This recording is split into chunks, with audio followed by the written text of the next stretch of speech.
What's going on, ladies and gentlemen? Today I thought we would do something a little bit differently. I've been hearing everybody talk about pitch meetings. Now, as a playwright, novelist, screenwriter, actor, I thought, what better way to analyze film and to critique it than to look at something like pitch meeting? Now, I've never seen a pitch meeting in my life. I know.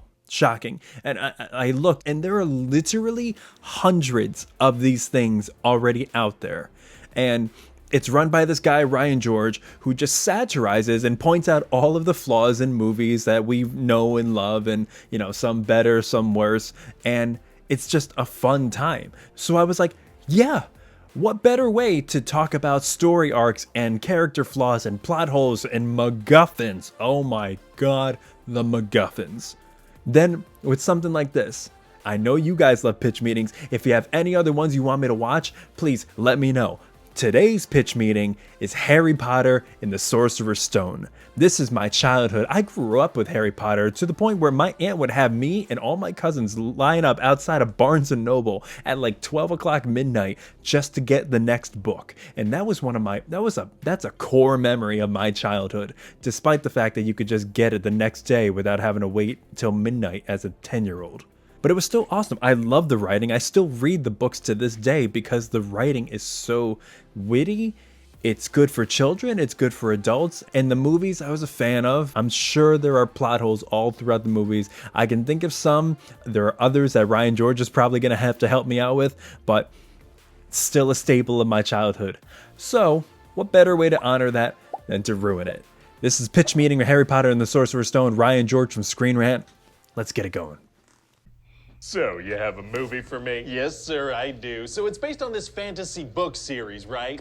Which has sold a lot of copies. Oh, okay. Sorry, I got bored by the word book there for a second, but I'm listening now. So what's this series about? Well, it's called Harry Potter, sir, and it's about this kid called Harry Potter. I understand completely. And so this evil wizard Voldemort tried to kill Harry and his parents when he was a baby, right? But not only did Harry survive, it seems like he killed Voldemort. Retaliatory babies are tight. Actually, he was like protected by... What the fuck is this? He's got this real like goofy vibe to him. He's like, oh, retaliatory babies are tight. Oh my God. I love this guy's vibe too. I mean, has he always been like this? He's got definitely a character. So he's got a producer and he's got a screenwriter vibe. So he's pitching it to his boss. Okay, that's really interesting. All right.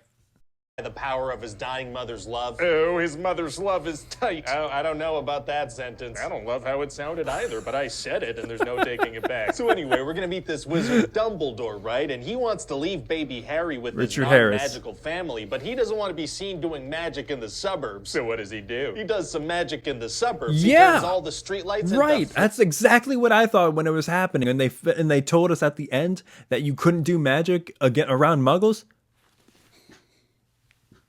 Bro.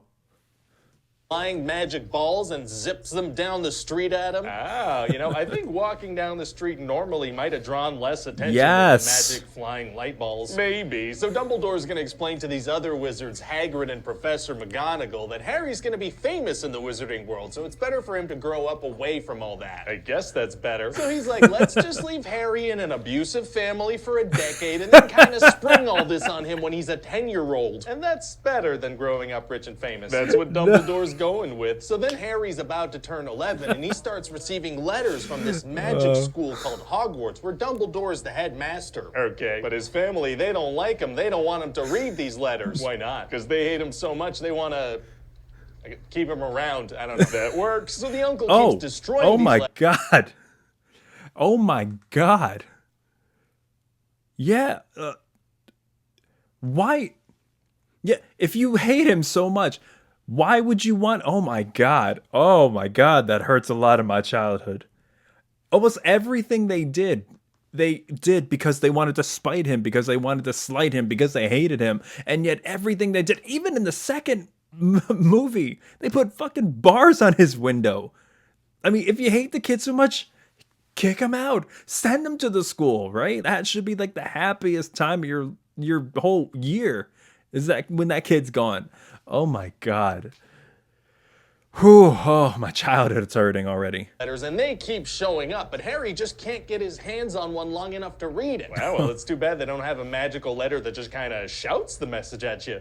Well, no, actually, they do have that. Those are called howlers. Oh, sounds like maybe they just could have sent him one of those. Well, we don't introduce them till a future movie, so that's as good as them not existing right now. Oh, that makes my sense. God. So anyway, then that Hagrid guy shows up and tells Harry that he's a wizard and takes him away from his family. Yeah. Very exciting. So Hagrid brings him to get all the stuff he needs for school. Like he gets an owl named Hedwig. Oh, Hedwig. Yeah, he's super cute. Don't get too attached. What? Oh, and also Harry has to get a wand, right? So he goes to this place.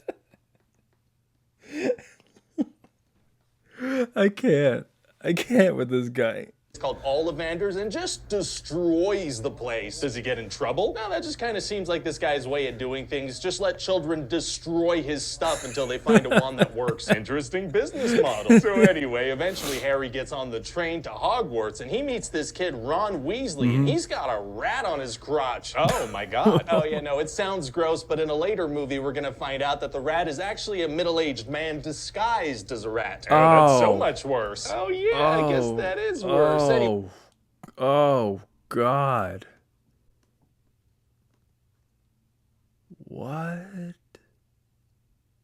Anyway, turns out Ron's poor, so Harry buys all the candy on the cart for just the two of them. Okay, kind of a jerk move, actually. What if the other kids on the train wanted some candy? Well, that's too bad, because Harry's rich, and rich people get what they want. That is true, yeah. And then they also meet this know-it-all Hermione, and they get to Hogwarts together. Oh boy, and what happens there? Well, this Draco Malfoy kid wants to be Harry's friend, but he's super mean to Ron, so Harry's like, no thank you. Oh, that's a nice move. Yeah, so he chooses to be friends with Ron instead, who's so mean to Hermione that she cries in a bathroom. Oh my God. So then all the new students get sorted into these 4 houses, one of which is just for the evil kids. Why would they have that? And then the school year begins. Wow, so what kind of stuff are they gonna do? Oh, just all kinds of life-threatening things. Oh, very dangerous. They also celebrate Christmas. Wizards celebrate the birth of Jesus Christ. Yeah, even though a lot of his miracles are things they learn as 11-year-olds, turns out the wizarding world developed the same religious practices as non-magical people. Huh. So anyway, throughout the movie, they start suspecting that this evil-looking Professor Snape is after this magical stone. Oh, is it magical? Well, this freaking thing can make you immortal, and they see Snape doing kind of sketchy things, so they think he wants to bring Voldemort back to life. What kind of sketchy stuff? Like, at a certain point, it seems like he's trying to make Harry fall off his flying broomstick, so Hermione sets him on fire. Holy, she just straight up murders a guy? Not just like his robe, it's okay. Yeah. Oh, okay. But at the end of the movie, we're gonna find out it was actually this Professor Quirrell guy who was trying to jinx the broom, and the fire made him lose his eye contact. Why didn't he just restart the jinxing after the fire was out? I don't know. Yeah. Fair enough. So eventually they find out that the stone is actually in Hogwarts, and a bunch of professors put spells to try to keep it safe. Okay. And so Harry and Ron and Hermione, they decide they need to stop Snape from getting it. So what are some of these challenges? Well, the first one is a giant 3-headed dog that you need to get past to get into this little trap door in this little room. They kept a dog locked in a room for a full year? That's kind of messed up. No, it's not. Oh, okay. And then there are going to be a couple more, like a giant chess game where you have to sit on the pieces and you get attacked. Oh, yeah. And so that Ron was so falls epic. from, like, 3. That I remember seeing that scene and thinking like, that's all I want to do is like learn how to play wizard's chess. I mean, it looks so cool. Like, I don't know if there is now, but if there's like a VR version of that, like I so want to do that. I'm such a goddamn nerd.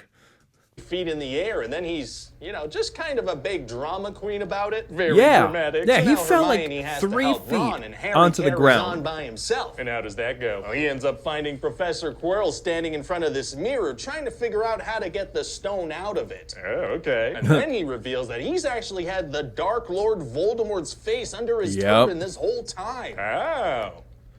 Must have been very awkward for him to poop all year. Yeah, no, can't imagine those were pleasant for either of them. You think he ever went to scratch his head and accidentally poked the Dark Lord in the eye? You know, maybe. You think they said goodnight to each other before bed every night, or was it just awkward silence? I don't know. Maybe let's not think about this too much. Oh, okay. Anyway, so then the stone magically appears in Harry's pocket because of the magic mirror. Oh, wow, wow, wow.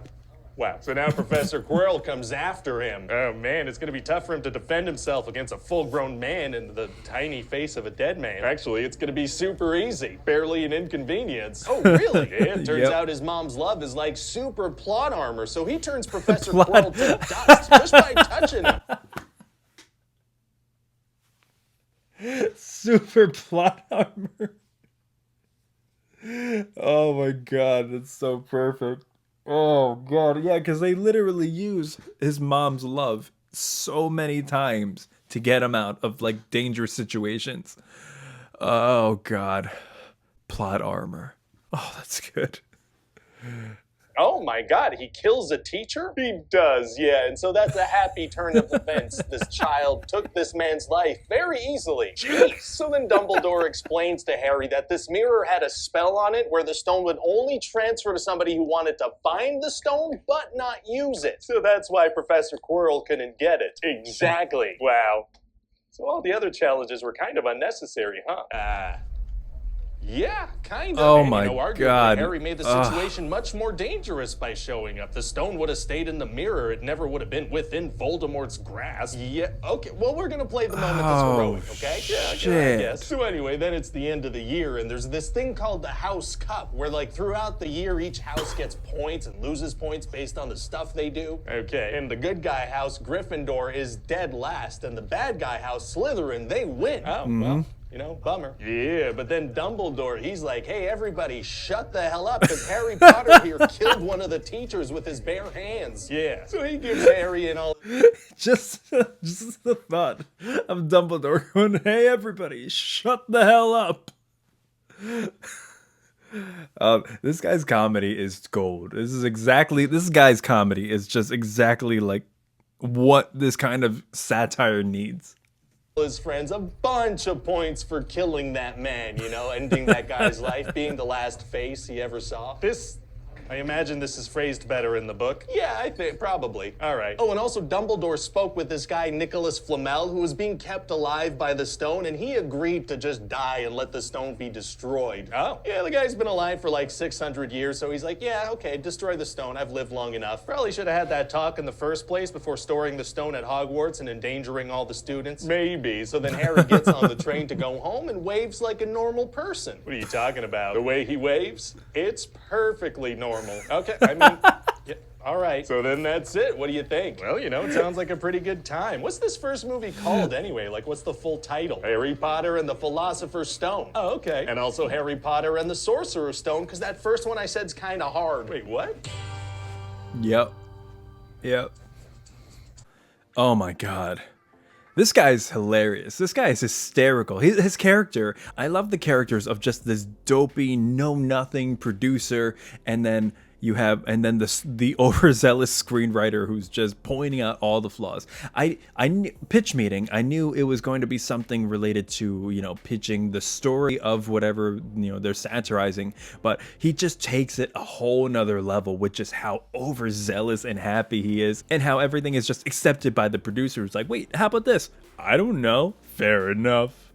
At the same time, he just completely broke open my childhood by just explaining how all of the challenges towards the Sorcerer's Stone were completely unnecessary because it only appeared to someone who's worthy of the stone, which was Harry at the end. So if Harry had never shown up, the stone would have never appeared and Quirrell would have never gotten it. Just mind-blowing. Also, the Dursleys. If you hate a kid that much, give him up. Don't bar his window. Don't tell him he can't go to school and he has to stay home and be your boy servant. Send him away. Like, oh my god, I don't even know why I didn't even think of that. But I guess that's why they have these pitch meetings, so your mind can be blown over things that you just didn't even think about. There are certain things I thought about, like Dumbledore immediately using magic in the suburbs. Like, I thought about that. I thought about how weird Ron was. But Peter Pettigrew, and it's so funny because, like, by the time that they explain that Scabbers is Peter Pettigrew, you don't even think about the fact that the brat has been literally with Ron everywhere this entire time. And that's really creepy. They don't really ever explain why he chose the Weasleys, but it's still pretty creepy. That was great. That was absolutely amazing, guys. Please, thank you so much for watching. Please, if you like this video, like, share, comment, and subscribe. Hit that notification bell so you never miss a video. Go over to Ryan George's page and subscribe to him if you haven't already. If you have any other recommendations for pitch meetings, please leave a comment below. Let me know exactly what you want to see. This is amazing. I cannot wait. I'm going to go through every single one of these. I swear to God, this is right up my alley, and I love every single second of it. Thank you guys so much for watching. From one artist to another, stay creative, and I'll see you again.